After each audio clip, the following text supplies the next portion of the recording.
Okay, today's date is December 8th, 2012. My name is Erica Reed, and I will be interviewing patient number 2 on my project of perception of depression.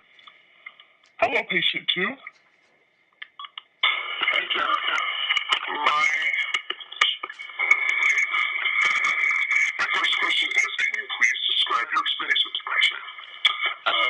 Depression for me has mostly been an issue, I guess when other stressors are involved in my life is mainly when it comes down after the birth of children, when I was in school, in college, and nursing school, and when I had issues with my daughter as a teenager, and that's really what prompted me to do that, to seek real intensive therapy, was to, because my relationship with my daughter was not very good. How did you feel when you were first diagnosed? I guess I was real turned off. They wanted me to do that. And even though at that point in time I was a nurse, I was very opposed to taking medication. It made me feel like I was some kind of degenerate, dejected individual because I needed meds to cope. Who did you look to for support during that time? Probably more to my husband than to anyone else. I did have a few close friends that I could go to, but mostly my husband. Okay. I know it may be personal, but were there any major traumatic events that you feel probably caused this sexual abuse as a child? It started when I was about 8 and lasted probably 4 or 5 years as a family member. That abused me. Since your diagnostics and going through everything you've went through, can you describe what it is on a daily basis for you to stay healthy and out of that state of mind? I have to stay positive.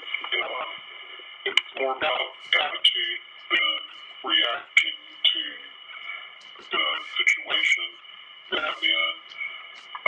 There are still days, I will say, when it is very difficult for me to get up out of bed, and there are days when I don't get up out of the bed still. I have to make sure that I take my medication, that I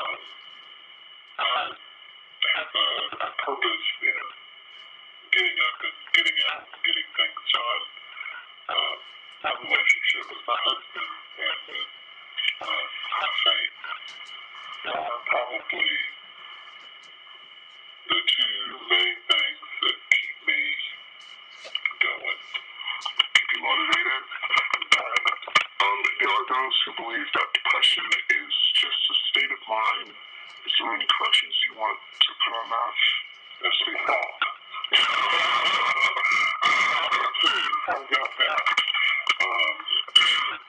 If it were as easy as snapping your fingers and cutting it off, I don't think there's anybody who's really dealt with depression who would not do that.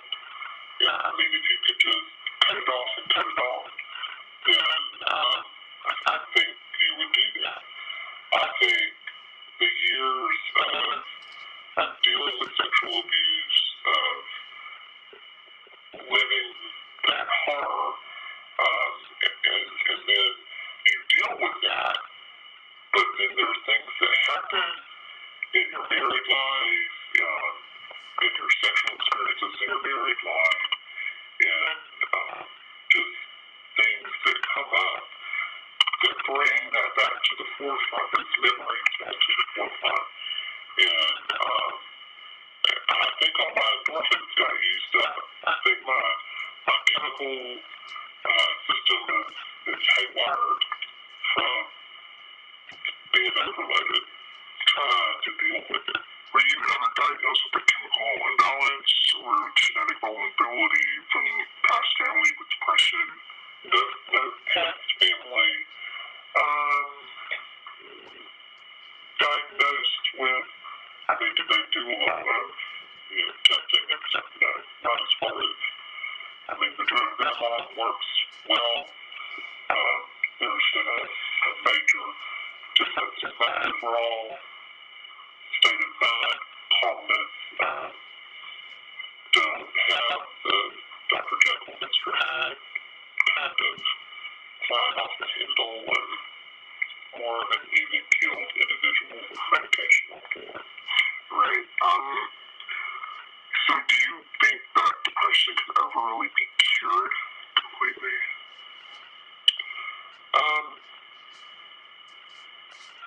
Or do you still have experiences, sometimes episodes, as you said before? Yes, I still do have episodes.